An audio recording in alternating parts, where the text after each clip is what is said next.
welcome. I'm Cindy Vaccaro, President of the Board of the Cultural Alliance of Fairfield County. And I want to welcome you on behalf of the board and the staff to the 3rd annual Arts and Culture Empowerment Awards Breakfast. The ACE Awards celebrate the incredible talent, generosity, and creativity of Fairfield County. And each of today's awardees has made a significant impact on the vibrancy of our cultural community.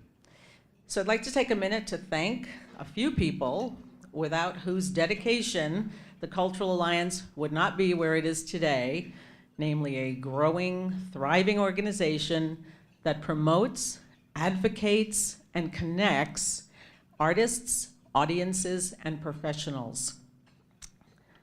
So this year's award sponsors are Gary Cosgrave, Lance Lundberg and Terry Lundberg, Spinnaker Real Estate Partners, and Spread Music Now.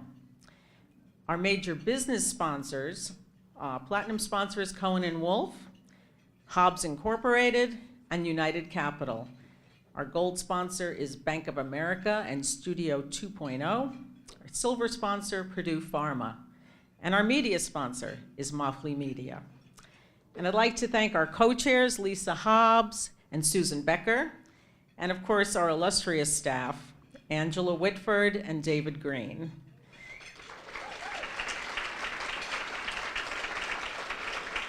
And now, a man who barely needs an introduction. He has been a champion of ours for many years, a gift to the Cultural Alliance, and an incredible advocate for the arts, and in particular for access to arts education, Mr. Jim Naughton.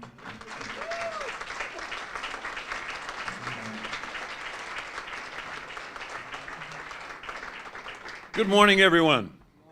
Morning, Jim. Thank you, Cindy. This is our 3rd year here, and it's always inspiring to me to stand up here and see how many people are so desperate for a free breakfast that they'll actually show up here at this hour. One of my friends here suggested earlier, and I think it was a great idea, and I thought I'd like to share it with you all. They said, why aren't we doing this around a cocktail party? How many people would like to see this happen at a cocktail party? Well, maybe we could get some Bloody Marys over here. Anyway, it would make this a lot more fun. And we wouldn't have to get up so early. Those of us who work in the arts, particularly actors, and I can speak personally about this, we don't get up early in the morning. As the opera singer said, I don't spit before noon. Anyway, it's great to see the turnout, and I'm very happy that you've all shown up, because I'd hate to be here all by myself. I've been involved with the Cultural Alliance of Fairfield County almost since its inception, and I have watched it grow over the years to its current 600 plus members, arts and cultural nonprofits, individual artists, and creative businesses located primarily in coastal Fairfield County, but our reach extends to all 23 towns and nearly 1 million residents. We're grateful for the support of each of you. Thanks for coming, and it gives me a great pleasure now to introduce someone who's going to introduce someone else. So let me introduce to you a lady named Helen Klisser-During. She's an award-winning artist and international photojournalist. She's a member of the Connecticut Arts Council, Artistic Director Emeritus, Westport Arts Center, and was the recipient of the very first ACE Artist Award in 2016 as one of the 6 co-founders of the Westport Artists Collective. She's also an international ambassador for several arts organizations and educational organizations in New Zealand, and is the co-founder of Unload, Arts Trigger, a conversation which she will tell you about, a statewide organization to bring awareness of and promote conversation through the arts about gun violence prevention. So please welcome Helen Klisser-During.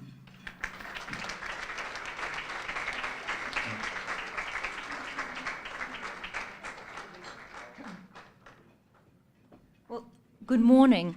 I'm honored to be here and especially honored to introduce my friend Robin Tauck.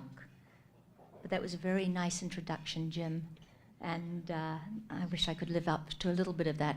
But Robin Tauck is a third-generation co-owner and former president, CEO of Tauck Inc., a 90-year-old luxury travel company started by her grandfather in 1925 and operating in 80 countries with 7 brands: Tauck Riverboating, Tauck Cruising, Tauck Bridges, events, safaris, and exceptional land experiences.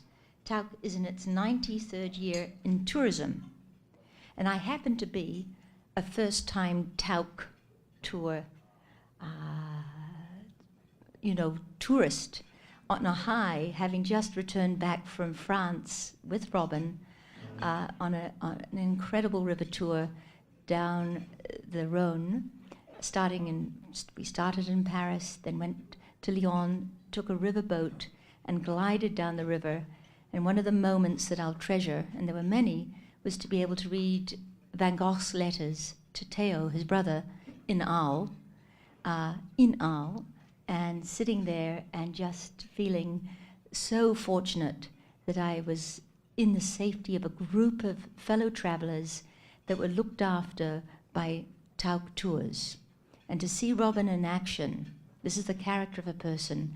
She knew every single person's name, not just of all the staff, but at the end of the day, more or less the 100 people that were on the boat.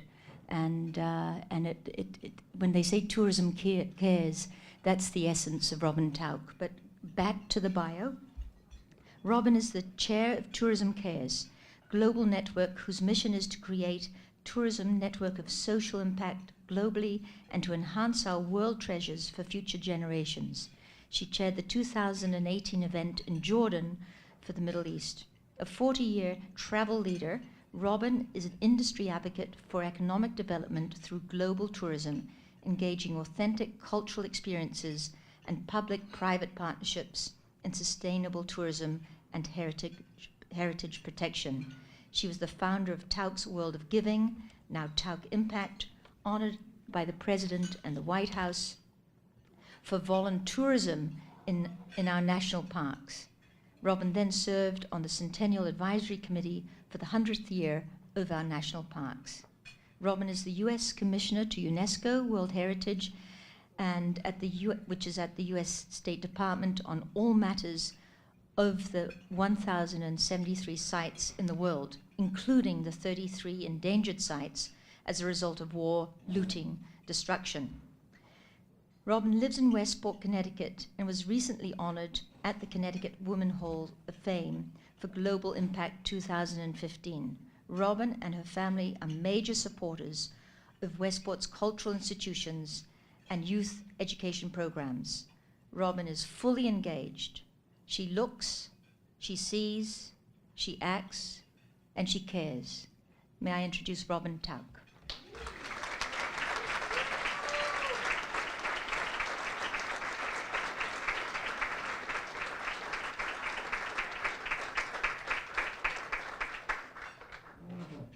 Wow, thank you. Good morning, everyone. I wish I could do all that global impact. I don't know. There's a lot to do out there in the world. But thank you, Helen, Jim, Cindy, and Jim Ezes. Thank you for the honor of speaking to you all today. And congratulations to all these ACE Award winners. I really want to finish up my talk and get on with the show because I think there's doing your best, inspiring others, such great stories right here in our community. And I've just really learned a lot about the Cultural Alliance and the 600 members that you were mentioning, 260 cultural nonprofits, 260 artists, and 60 creative entities. It's quite an organization. But today I'd like to speak to you on the concept of the Golden Age. It's defined as the period when art, skill, or an activity is at its peak or peaking, a period of happiness, prosperity, and achievement. And I'm grateful to speak to you on behalf of your private donors, the corporations, foundations, institutions, and individuals who really care about the arts. The good news is that corporations are giving more to the arts and public services than ever before, and private foundations are seeing the greatest growth ever. So I've been a leader of a local and global corporation, and I serve on a number of foundations, and I've seen the need for increased financial support to nonprofits, and I'm regularly reminded how much more there is to do. But that said, we are living in a golden age of giving, worthy of our attention. Last year, a record-breaking $390 billion was given to U.S. nonprofits, the highest on record. And of the 9 popular charitable organizations, the environment and arts and culture had the highest percentage of increased giving. In fact, giving to the arts was 30% higher than giving to the environment. Very interesting. And I hope to give you an even more optimistic message based on the trends I've studied in the growth of travel and in the world of culture and arts. Change that is exciting and spans multi-generations. So I've lived in Connecticut most of my life, a little bit in the Golden State of California, and I travel about 120 days a year. I've been to 90 countries, and I've seen some cultures way up at 80 degrees north in the northern Arctic, very isolated, and just this year in the Amazon basin for the first time. So I hope that my context and my view of culture and connectivity globally will have relevance here locally. For we are so fortunate to live and work here, not only in the United States, but in this remarkably rich, vibrant, and connected world of Fairfield County. I can assure you, every one of you, that you have impact and can and are making a difference. As a U.S. Commissioner to UNESCO, I have a unique perspective on the contribution of Americans overall to culture, science, and education that is rooted in our values, in our local communities, and in our institutions. So I like the adage, think globally, act locally. It resonates with me as a guiding principle. The saying was coined in the environmental movement, but it is as relevant in culture. In my career, we expanded globally during the millennium. And after adding Africa and Antarctica, we changed our corporate name to Tauck World Discovery. And we understand basic travel research, the study of why people travel. There are so many reasons for so many markets, but there are 3 reasons that consistently come to the top. Number 1, always, is to experience other places and other cultures. Number 2, pleasurable pursuits, a respite or a time with friends and family. And number 3, anywhere from number 3 to number 5, is shopping. You're not gonna believe this. Really, people like to go and bring things back that remind them of an experience that they've had that add to their lives. I equate this to the experience coming home. People shop for art or artistic creations, most often a culturally inspired memento. I brought one of my favorites here today. It's back there with a few Tauck brochures, just in case. But anyway, this was an experience I had seeing fire dancers in Papua New Guinea, very, very remote. And one of the young men who was doing this, trance-like hour experience, which is so indicative of the Papuan culture, gave me his mask that was made by him in his home. I saw a replica in one of the museums in San Francisco, and I carried this thing home. I mean, it's so fragile. So we do this. We shop and bring things home. And so in travel and tourism, we literally transport people to new places and create a symphony, a composition, a choreography of experiences that leaves our clients enriched, inspired, and engaged, which is frankly akin to what you accomplish in the art world and to your market. And we are seeing the greatest movement in travel than ever before. 1.5 billion people are now crossing international lines and international borders in 2017, double from 750,000 in 2005, and way up from only 25,000 in 1950. Add to this the fact that we can visit any place, any museum, any artist in the world in a click with our fingertips and even order art via Amazon or the new Google Art Project, or we can join an auction via Sotheby's on our Apple TVs from our couch and from anywhere in the world. If this is so easy, what does this mean to your business or to mine? Why travel?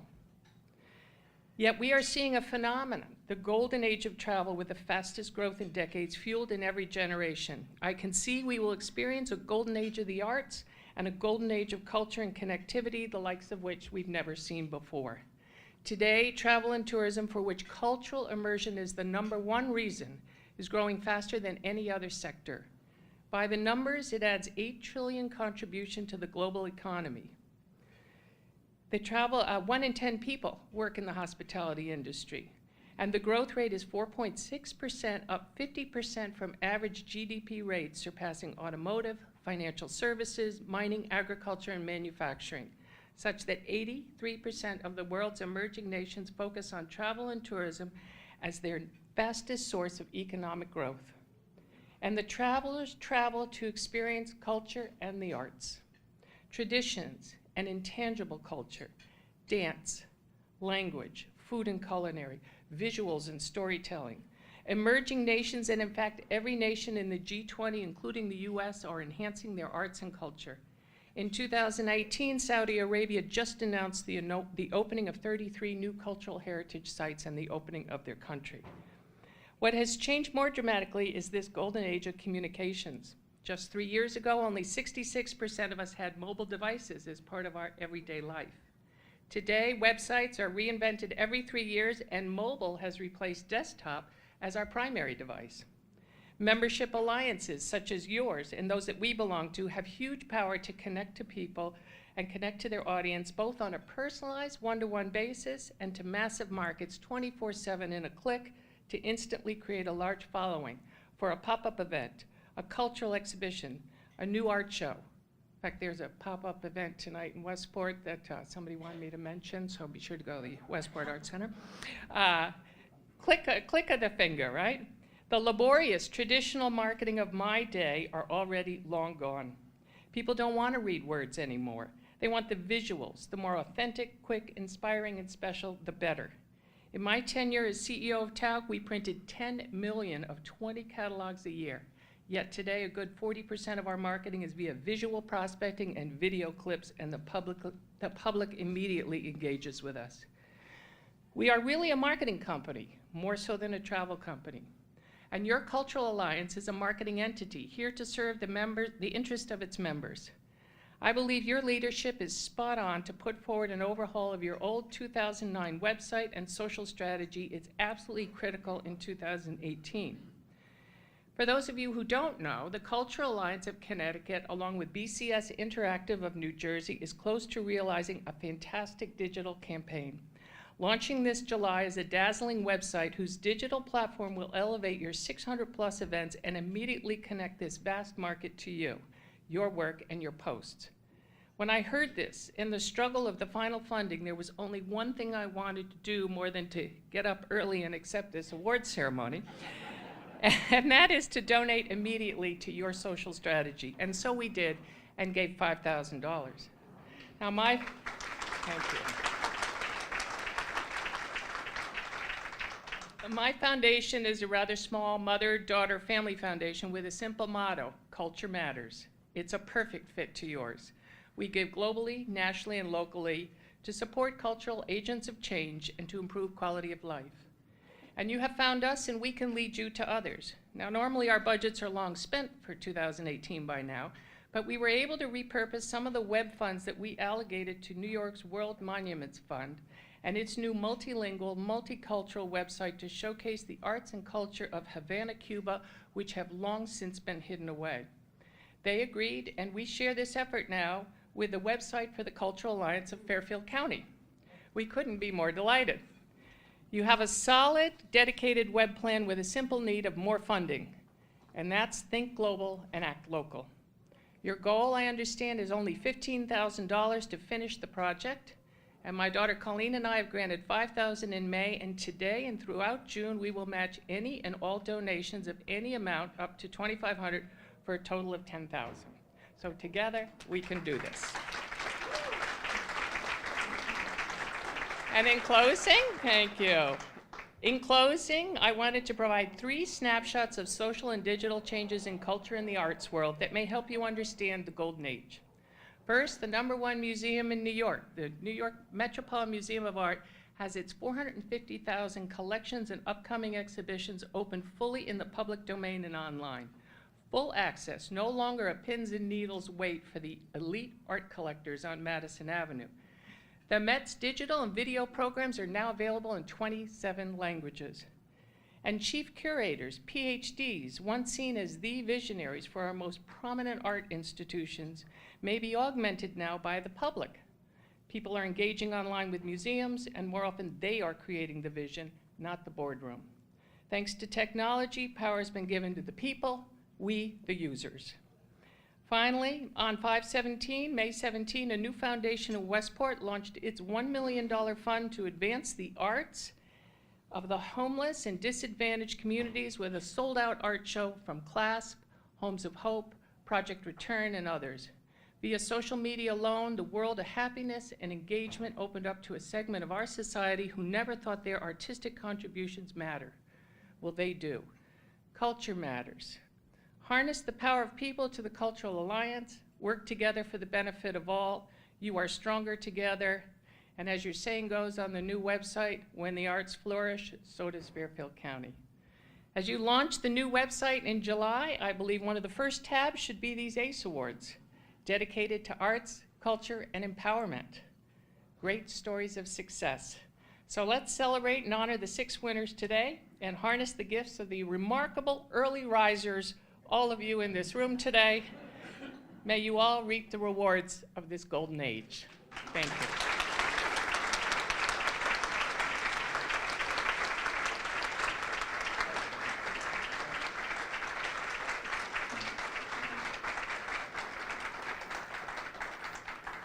Thank you very much, Robin, for everything that you've done. You did mention that there was a matching grant there, isn't that right? So I guess it would be nice if someone would raise their hand and say, well, I want to contribute some money so that she can match it. Anybody want to cough up $1,000?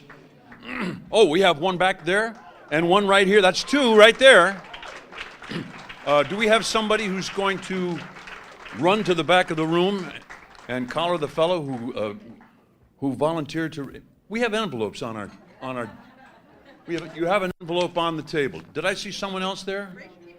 Another hand, please. Could you put your hand up again in the back? Thank you very much. There he is. And we have John Baccaro over here, I see. We won't forget him. But these are on the table.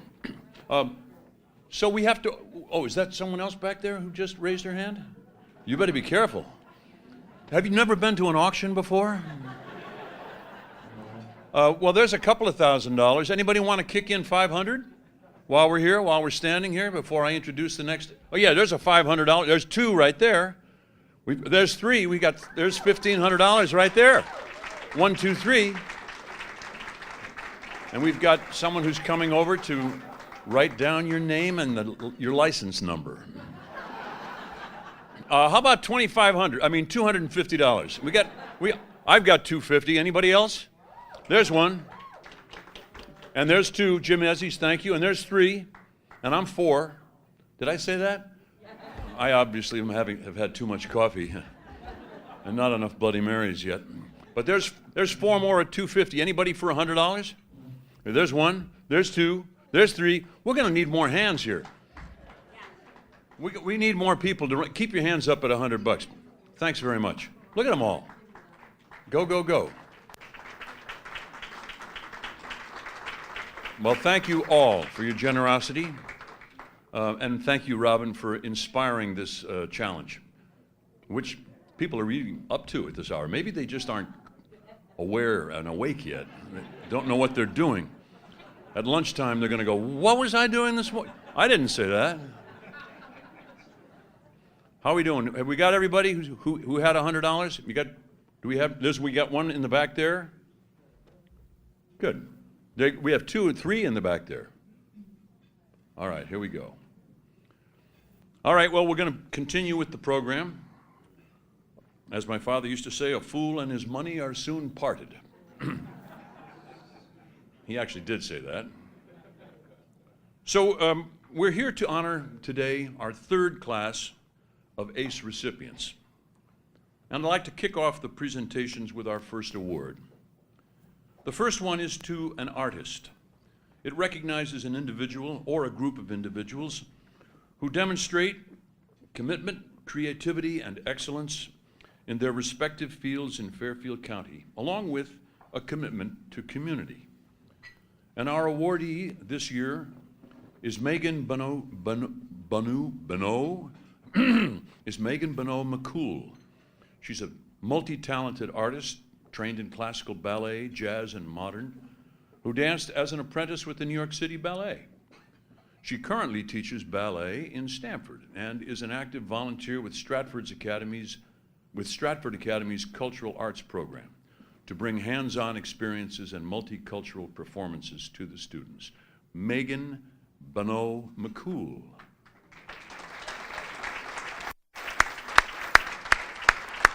Do we have a, yes.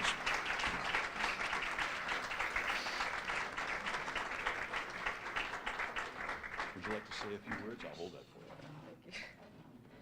Hi. I'm very honored and grateful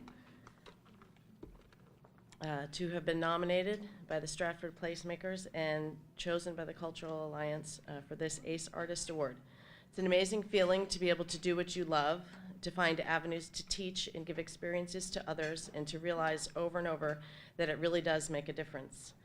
My background is in ballet with an MFA in dance from Smith, which extends way beyond the world of ballet. While teaching and choreographing in the private sphere here in Connecticut in the past 10 years in Stratford, I've been fortunate to branch further out into musical theater and into facilitating many different kinds of multicultural arts experiences for the students at Stratford Academy. It has been extremely rewarding to both provide and facilitate these artistic experiences, to see the children light up with discovery, struggle, and then be thrilled at their success at remembering a movement phrase, and to be a part of something bigger than themselves, to have the unique feeling of collective experience, community, that comes from seeing or participating in a live performance or creating a permanent work of art. It's rewarding to have the students or their parents come to you at the end of a production and tell you how much their participation changed for the positive their entire second semester, or how they successfully went out of their comfort zone, or how it opened up a world that they didn't know they would love so much. The performing arts are special in that way, musical theater in particular, and especially the sphere of the public school system. As the students learn to work together as a community and stretch their concepts of what they are capable of doing, they also learn empathy, responsibility, cooperation, leadership, and respect. But all these things take a village. It's not just me. There are countless teachers, administrators, staff, parents, children, and other artists, too many to name, who make up the village that it takes to make all these sorts of things happen in the public sphere. All these experiences couldn't happen without so many people leaning in and spending their time and efforts to bring experiences to these students, either through volunteering or prioritizing the arts and students in their work and their schedules, and without the support from the community in fundraising, donation, and grants. I'm grateful to have with me here today 3 people who are part of that, Elizabeth Litchfield and Susanna Mellon and Kathy Signor, who these musicals and everything that I have been doing in Stratford wouldn't happen without them either. Thank you.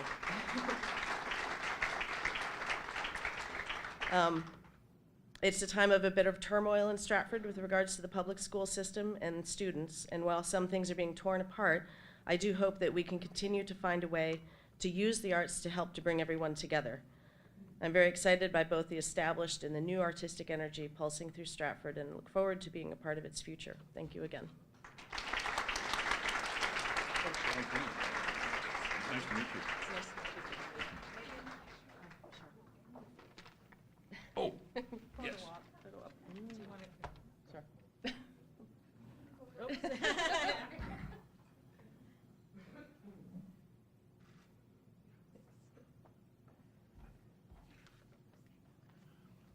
Next up is an ACE Award. Oh, by the way, did I mention that there are envelopes on your tables? If you didn't get in, or if you forgot to, or if now you're thinking, oh, I should have given $1,000, or maybe 100 or 50 or 25, there is an envelope on your table, and take it home with you, and we'd be happy to take your money after the fact. You don't have to do it this morning. Thanks very much. This is a public service announcement. Okay, next up. The next ACE Award is for a citizen in our community. It recognizes an individual whose dedication through volunteerism and/or financial support has contributed to the enrichment, accessibility, or prosperity of arts and culture in Fairfield County. And our awardee is a lady named Dennis Bradbury, who is founder and curator of 22 Haviland Street Gallery in South Norwalk. She's organized and presented over 140 cultural programs, fundraising events, and art exhibits, and has served on numerous boards, including the Mayor's Commission on Arts and Culture. Dennis strives to bring people together through art, encouraging understanding, inclusiveness, professional collaboration, and friendships. Please welcome Dennis Bradbury.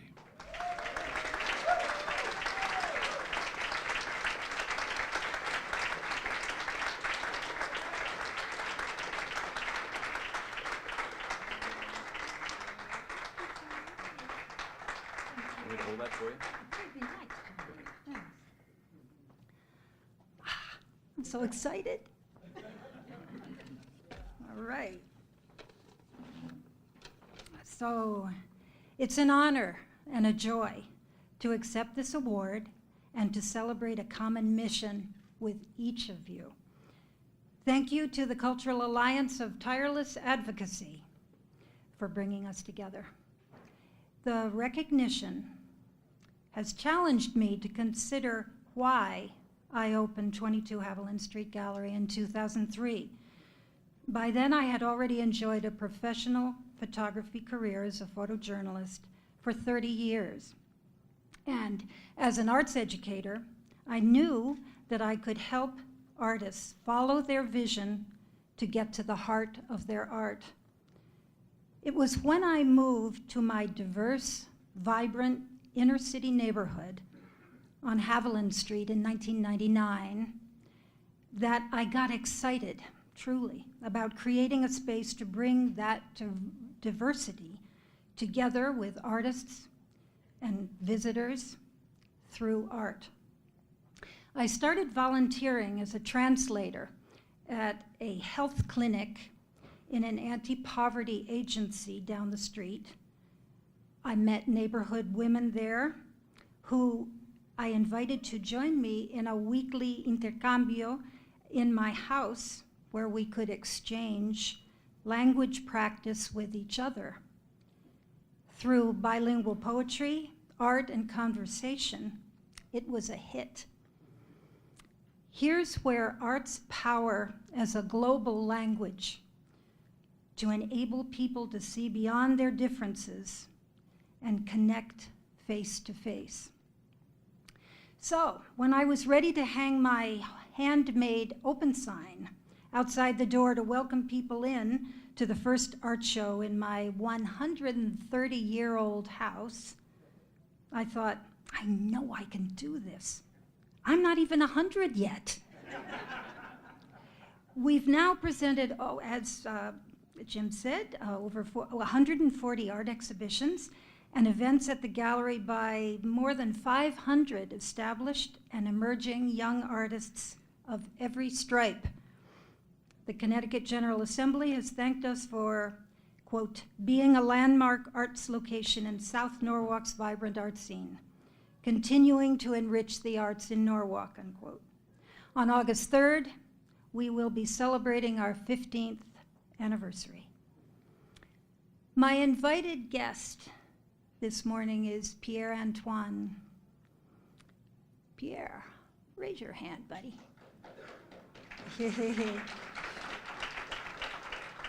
Pierre and his sister Marie were my next-door neighbors on Haviland Street and my gallery hands for many years, teaching me so much along the way about how our South Norwalk neighborhood was full of culture, was full of vibrancy, was full of diversity, and this was art in itself.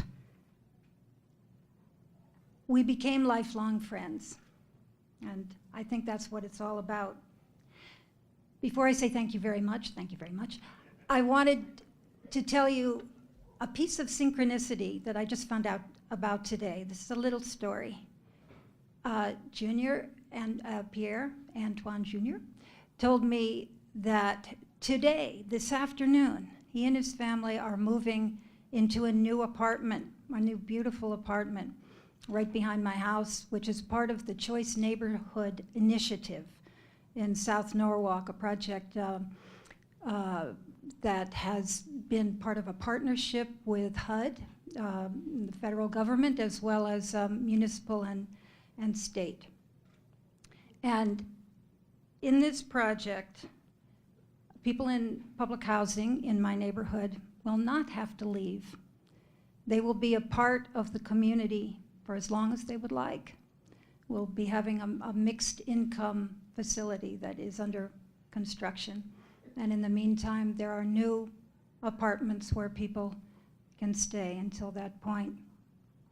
So this brings us full circle in our relationship of being helped in the gallery by people from the community who I never would have met if I hadn't moved to South Norwalk. So I'm delighted to be able to say that I love my community, I love my artists, and I love all the people here who feel like part of my team. Thank you so much. Don't go away.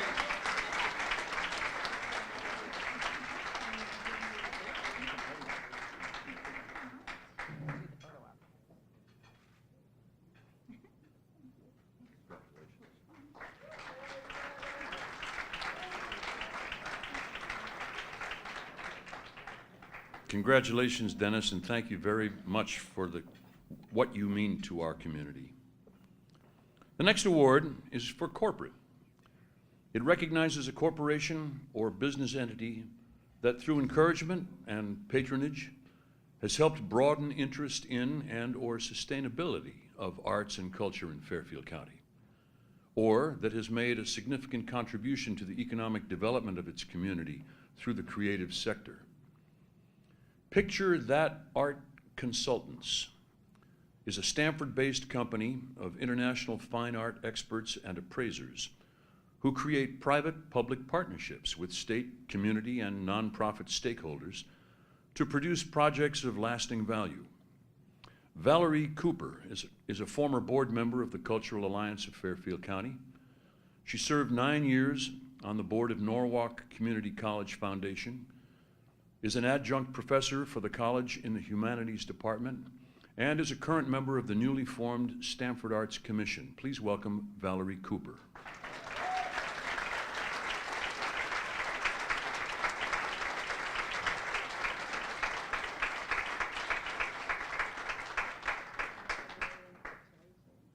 I'll hold that for you. Thank you very much, and good morning. I'd like to first thank the executive director, Angela Whitford, who has worked tirelessly to bring this program to fruition. The ACE Awards Committee, thank you for the recognition, and also the entire Cultural Alliance of Fairfield County, the board of directors and the team. In fact, I'm a former member of the board of directors when it first formed many years ago. As a corporate art consultant for the past 20 years, prior to that, I was a Wall Street woman working for Goldman Sachs, managing software development teams around the world. And during the last few years of my tenure there, I was given an opportunity to work with the firm's corporate art consultant, which I didn't know much about that job or that title, but it was a fabulous opportunity to help take the corporation's art collection and create exhibitions that align themselves with various groups from a diversity perspective. It was a time when the firm was planning to go public, and they didn't have a great story to tell regarding the number of women and minorities in the firm, and they needed help. They needed lots of help promoting awareness of difference from an ethnicity, gender, sexual orientation, and physical ability perspective. So one of the areas that I found interest was to work with our art collection, and from that we developed wonderful, wonderful exhibits that focused on women, that focused on the LGBT population, veterans, ethnic minorities. And I knew after probably 6 months in doing that work that that was my calling, that I wanted to help every corporation in this country and around the world for that matter find a way to promote awareness of difference, of culture, through using art as a vehicle. So 20 years later, here I stand, and it was all fun until the recession hit, and then that was a game changer. But what was interesting with that shift in the economy is art became extremely important to the healthcare industry. And today, 70% of my art is focused in hospitals, cancer centers, doctors' offices, physicians' offices, all the places that we flock to on a regular basis. That wasn't part of the plan, but it was economic driven. So I want to just say that in comparison to my fellow art recipients that are receiving awards here today, you know, my side of the business, the for-profit side, is very different. It's private, it's isolated, it's very transactional, and often I find myself working with new construction projects, outfitting spaces using floor plans. Before the building is ever built or the certificate of occupancy is ever given, I've bought the art, I've framed the art, I've stored the art. So, you know, it's a very different side of the business, but it's an important side, and I encourage you that are in the room to give it some thought. There are lots of wonderful career opportunities on this side, but it's often a forgotten side. And so, the other thing I'd like to mention is while the journey has been very challenging, I'd like to just thank a few people that are here today for helping me be successful in this space. First and foremost, my family, including my Stanford circle of friends. I'm a native of Stanford, and I have a lot of childhood friends that are still here. Gloria DePina, raise your hand. One of my biggest fans. Thank you so much. In addition, I have here today with me a few members of my sorority, Alpha Kappa Alpha, and also my sisterhood, the Links Incorporated, Len, Cheryl, and Diane. Please raise your hands. Thank you so much for coming out today. In addition, it really warmed my heart to have one of my very important corporate clients today. We just finished outfitting the newly renovated space of Cellmark Chemical Corporation, who relocated from Stanford to Shelton, Connecticut. And they now have a wonderful collection of modern abstract art that's very bold and millennial-oriented.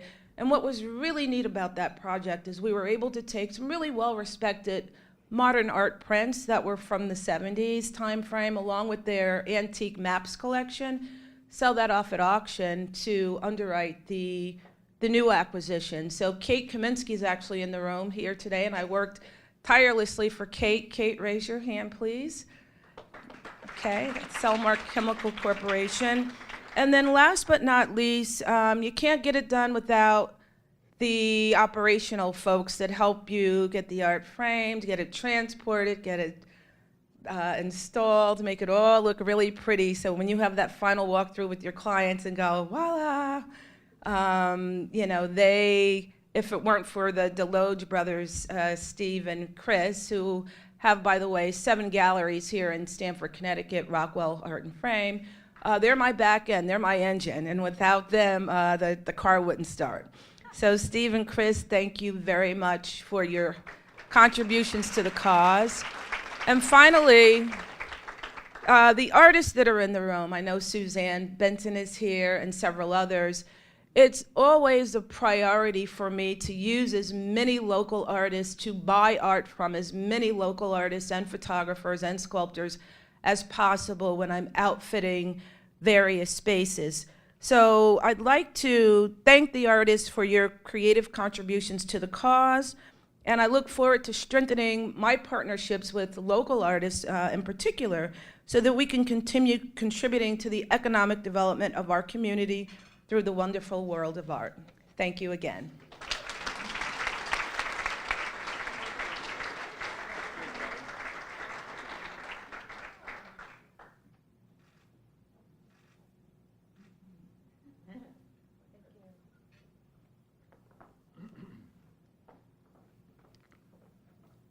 Next up, he said, turning the page, is an ACE Award for an educator, recognizing an individual or organization that has made a meaningful impact on the arts and cultural education of students. young adults, or others in Fairfield County through outreach and/or programs. And the awardee happens to be someone I know, a friend of mine. His name is Jim Royal. For more than 30 years, Jim has turned out remarkable percussionists from his Bridgeport drums and percussion studio. His studio currently has more than 120 students of all ages and levels enrolled, and many of those students will go on to be collegiate music majors in percussion. His younger students are well represented in summer music camps and pre-collegiate programs such as the one at Juilliard. Jim's impact on his students is enduring. A year ago, we did a benefit in Westport, and Jim was the drummer in the band, and my family and I were the singers. So Jim Royal, please come on up.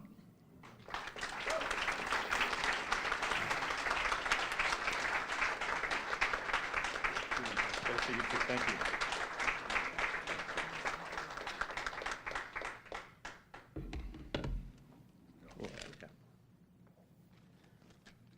Good morning, everyone. So I'm a music educator, percussion and drums, but I'm also a jazz musician. And as a jazz musician, we usually receive a chart and we see the roadmap, and from there we create music in and around that. And that's what this is today. So I wrote some things down, but I'm a pretty good improviser and I'm very spontaneous. So I was going to take the moment and sort of ride with it. And I know I have 2 minutes, so I have a track over here to let me know. Thanks, Brian.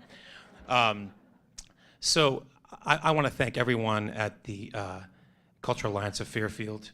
I want to thank David Green. I want to thank Angela Whitford and Cindy Vaccaro for this incredible award, and all of my fellow award winners today. I'm very humbled, and for those of you who know me, you can go, come on, Jim. But I truly am. But to do what we do, and to do what I've done, you have to have a little moxie. You have to have a backbone. And my studio is from ground roots. So I built it from the bottom of very humble beginnings. And we talked on the radio show with David Green, which was so wonderful, about what was your aha moment? And there are numerous, and again, I have 2 minutes. I'm going to try to squeeze maybe a few extra seconds out, but there are numerous aha moments. The first one is that my dad had a jazz drum set in our basement, and he had Buddy Rich records. And at the time, I really didn't, I was 8 or 9 at the time. I didn't really, I heard him play, and then I'd hack around a little bit. But then the aha moment was in 6th grade when our band director, Mr. Wassel from Stanford, so I have a friend from Stanford, grew up there, went to Stanford High School. Going back, there's my roadmap. Mr. Wassel came in and said, well, look, our snare drummer is moving away. Does anyone play drums? My hand immediately went up, and my life was changed forever. In that moment, I said to myself, in my heart and soul, I'm a drummer. I play drums. I didn't take a lesson yet, but I just knew it, and I never wanted to, displease my teacher. And I just, again, there's talent here. There's God-given talent here, but again, that goes back to the moxie. But I really worked hard. And another aha moment was I was at the University of Bridgeport. I was a music education major, and my percussion professor, Howard Zwickler, at a percussion ensemble rehearsal said, hey, look, the local music store needs a drum teacher. Is anybody interested? Boom, again, the hand went up. Didn't even think about it. And that's where I quickly found my niche for teaching privately. And it just grew from there, and a recital at the Pequot Library with that organization, and it grew to, I had my own recital there through the music store because my enrollment had become so big, and then I bought a house and blah, blah, blah, and it just kept growing and growing, and now we're at 1548 Wood Avenue, where now I own the building, and we have our thriving studio there. But those aha moments mean so much, and I try to give that back to all of our students. And one of my certainly prized students is with me today at my table, and he started studying with me when he was 5. went all the way through our program, went on to study at Ithaca College, and then came back and has been teaching with me ever since. He's my assistant director, and that's Mr. Brian Enty, sitting at this table. So we've been together longer than I've been married. So I'll be married 27 years. We've been together 30. So at any rate, I know I have to wrap this up, but there was. I love to give back to the community. We're in Bridgeport, and we've been giving scholarships to students for years now, complete lessons, ensembles, travel. Because in Fairfield County, we can forget that a lot of us have a lot, and a lot of us don't. And we have our students involved with that, and everyone's treated with the same dignity and respect as anyone else. And we love doing that. I just wanted to quickly wrap things up with the 12 teaching hats that I use every day. Because it's not about just the music. I mean, yes, we have to get to that, and that's so important. But so I'm a teacher, I'm a motivator, I'm a psychologist, I'm a coach, I'm a parent, I'm a cheerleader, I'm a friend, I'm a guidance counselor, I'm a military officer, I'm a humorist, most find what I say funny, I'm a role model, and most of all, I'm a listener. Then we can get to the music. And that's my goal, is that we can get to the music and we could perform, and we performed all over the world and nationally.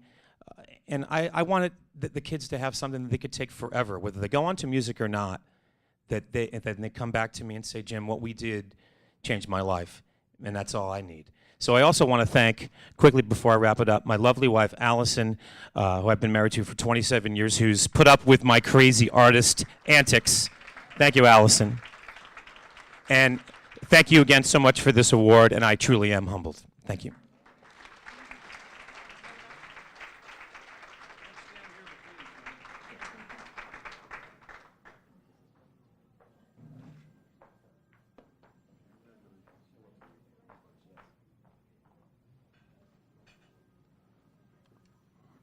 I can't tell you how good it feels to have a guy like that have your back when you're doing a show.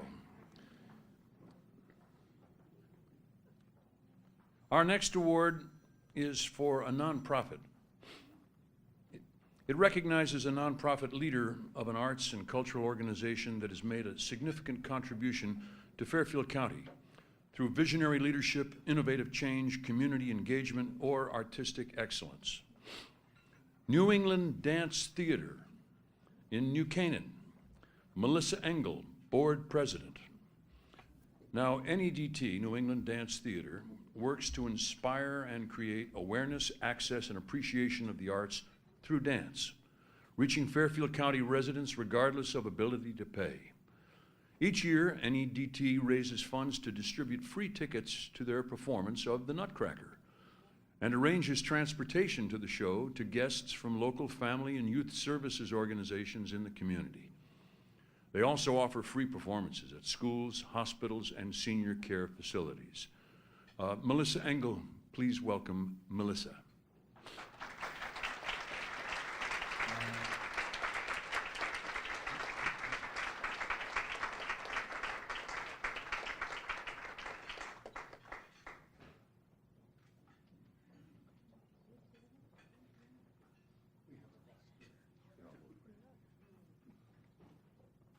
I brought some members of my board with me because, as anybody knows, this is never a solo endeavor.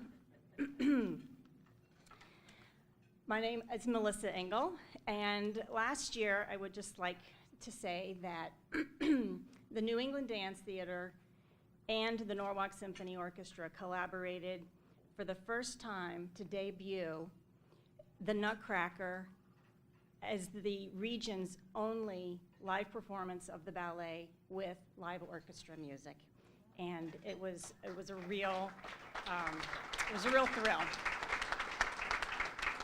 And Louis Petigue, who is the former executive director of the Norwalk Symphony Orchestra, said to me that audience members are created, and that really resonated with me because the experience of being in a performance with live ballet dancers and live musicians is not something that technology can recreate or replace for either the audience members or the performers. And this unique shared experience is what keeps the dancers on the stage and the audience members in their seats. But still, audience members need to be created. So how do we do that? The New England Dance Theater's mission is to increase access and awareness of the dance arts in our community. We create audience members. We share our passion for ballet through our children's educational programming. We bring the ballet to those in our community who are either elderly or too infirm to travel to a performance. And we introduce the world of classical ballet and live music to guests of local children and family service organizations at our annual bilingual Nutcracker benefit production, that it is often for many their very first live theater experience. We would like to thank the Fairfield County Cultural Alliance for connecting New England Dance Theater to the larger arts community. We are honored for this recognition of the hard work of our volunteers who do so much to increase the awareness of the dance arts, regardless of one's age, health, or ability to pay. And in doing so, we hope to inspire and create lifelong audience members in our community. And I'd like to introduce you to Ted Thomas, who is an artistic director and board member, Meg Joyce, and Amadei Maggard. They are a small representation of the over 200 volunteers that we work with to make this organization thrive. Thank you.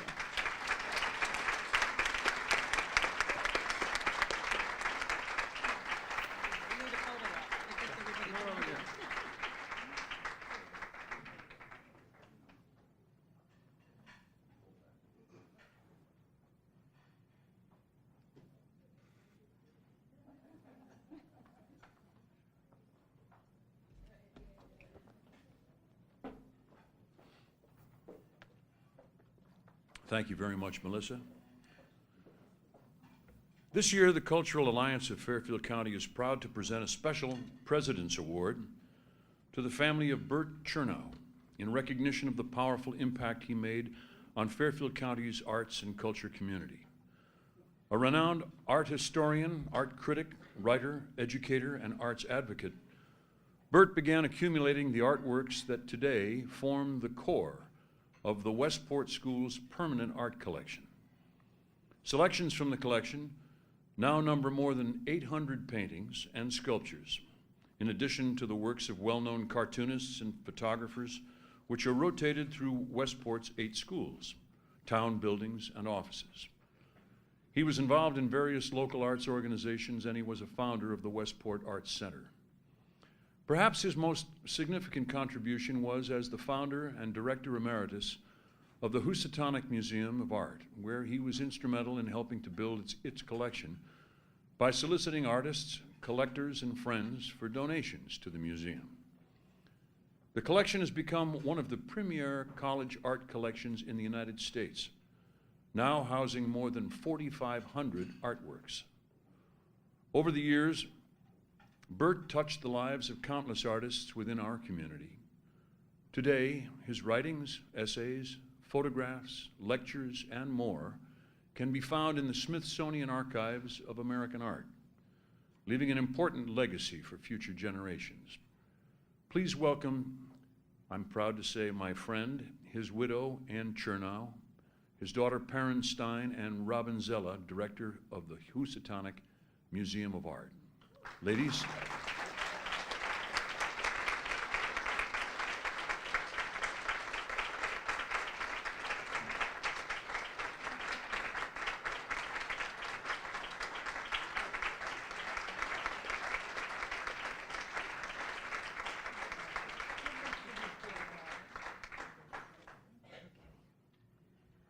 Well, we each have a little bit to say, and there are some of you in this room who knew Bert, and most of you didn't, and I wish you had. He was an amazing Renaissance man of art. He did all sorts of things, as you will read in your program, and they left out half. What they left out was that he was a big pool player. And he did it in an artful way. And his life was such that all of us together could not do in our long lives what he did in his short life. He was a fantastic person. I knew him for 42 years, and he changed my life. He changed the life of many people, some of which are here. And the only thing he couldn't do was cook. And now I'll let his daughter, Perrin Stein, who is a curator of French art at the Met, speak about him.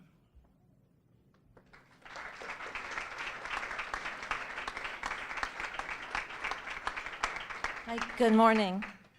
I'd like to share with you all two things about my father that have continued to have a big impact on me today. There are many, but I'll stick to two. And I think one is his belief that children were born artistic and that the adults and schools and everything did as much as they could to ruin that in them. And he always tried to stop that, I think, by giving freedom to children to not be too directed. And in our house, I remember as a child that all the kids would like to come to visit our house. We had I don't remember having games so much as we had an entire wall in a playroom that he built with shelves where we had every art supply imaginable. And even though my main memory is taking jars of rubber cement and pouring them on the floor to make balls, I don't think we ever got yelled at. And I was allowed to cut up art books and art magazines and paste them and write about the artists. And you know, so today I still make books about art and I kind of do that still. But even as a child, he would let me cut things up and just that freedom. And I think that that's really important to my colleagues today at the Met. Over the years, as I talk to them and learn about their early lives, I think every single one had some real exposure to arts as a child, to visiting museums, to making art.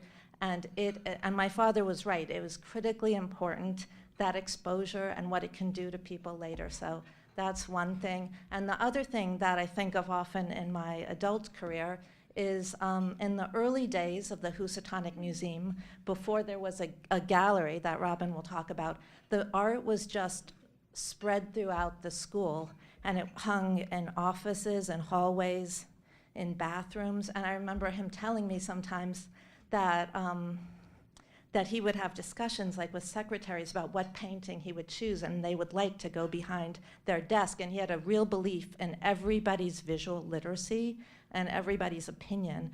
And here, working at the Met decades later, we have initiatives and committees about growing audiences, and we still struggle with it, but it's something that came to him really instinctively. It was a belief in everybody's ability to appreciate, and he didn't come at it in an elitist way, and that's something that I keep remembering. And looking around this room, I just know that if he were here today and saw all these people who are so invested in supporting the arts in this county that he loved, that he would be very happy. So thank you very much.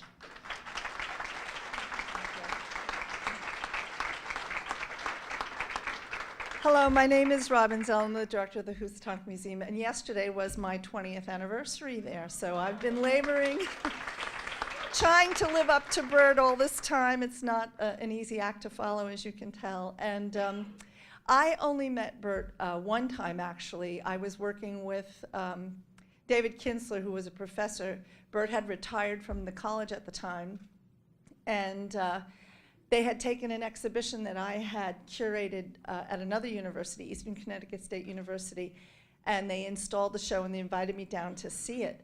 And David said, you know, we really should go down and meet Bert. So I went to the beautiful house on Gorham, and I walked in and I could not believe there was artwork everywhere, and Armand standing in the corner, Picasso, vases, and Miro and Andy Warhol, and my head was spinning. I didn't know where to look first. And so Bert started to tell me, you know, you should really start a collection. You should really do something up at Eastern. You know, just ask people to give you art, they'll do it. And I was like, really? They would? So about a week after I met Bert, I got this fabulous package in the mail, and I opened it up, and it was a series of photorealist prints by Hilo Chen and Charles Bell and Richard McLean, and I can't remember all the other names, and it was from Bert. And to me, that is really an illustration of his generosity. One of his other colleagues, a professor who's also now retired, Ronald Abbey, used to call Bert the Johnny Appleseed of art. And that's really true. He just really, would sow the seeds and love of an appreciation of art everywhere. But I do still have to wear my museum hat. And it's interesting for me to hear all of this because I want to echo Jim Royal's comments. We work in Bridgeport, and the students that we serve, 60% of them live at or below the poverty level. And so I do see the income inequality every single day in terms of programs that we do. A lot of you probably help Housatonic through the FEST program and things like that, where we are serving students who need money for textbooks, students who need money to repair their car so that they can continue to stay in school. And Bert's gift is something that continues to give because where we might just hop on the train and go see the Grant Wood show at the Whitney or something, these students are not able to do that. They're making decisions about whether to pay a light bill or whether to buy a textbook or if they can pay for daycare for their kids. And arts and education in Bridgeport seems continually under siege. We perennially face the choices of, what arts programs to cut in order to keep other programs like English and history and things alive, because we also work with the 36 Bridgeport elementary and high schools. So to echo parents' words, we do know that arts are important. They improve learning, especially with regard to observation, analysis, and critical thinking. And by establishing a permanent collection and displaying it all throughout the college, in the lounges, the hallways, the offices, and the cafeterias, our students are the beneficiary of Bert's twin passions, which are art and education. And I really have to say, he created a gift for these students, and it's a gift that keeps on giving. And I also want to say, if you can't take a Tauck travel tour, go up to exit 27, and you can see works from Africa, New Guinea, Greece, everywhere around the world, and that's all due to Bert. Thank you.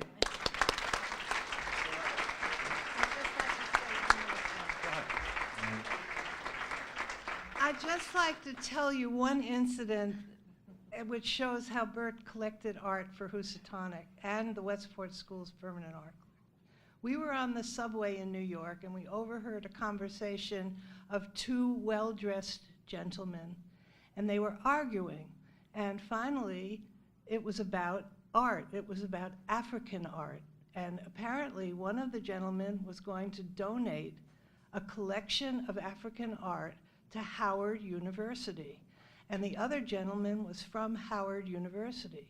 And he said, I have to refuse the collection because there isn't pure African art in it. It also includes New Guinean art. So Bert took the horns, and he went over to the man and he said, we'll take the whole collection. And that's how the ethnic collection at Housatonic began. That's wonderful. Come on over here and have a, come on over here and have a picture. Come on over here.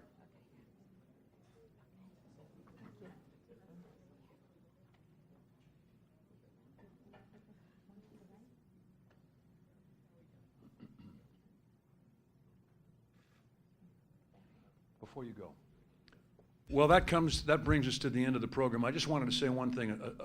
A favorite story of mine that you reminded me of was that during World War II, Britain's finance minister suggested to Sir Winston Churchill that perhaps they should cut the money that was going into the arts in order to be able to pay for the war effort. To which Sir Winston replied, "Then what are we fighting for?" Thank you all for coming. Remember, you have envelopes on your tables. Take them home with you. And remember to check fcbuzz.org to see what's going on this weekend. Bye, everybody.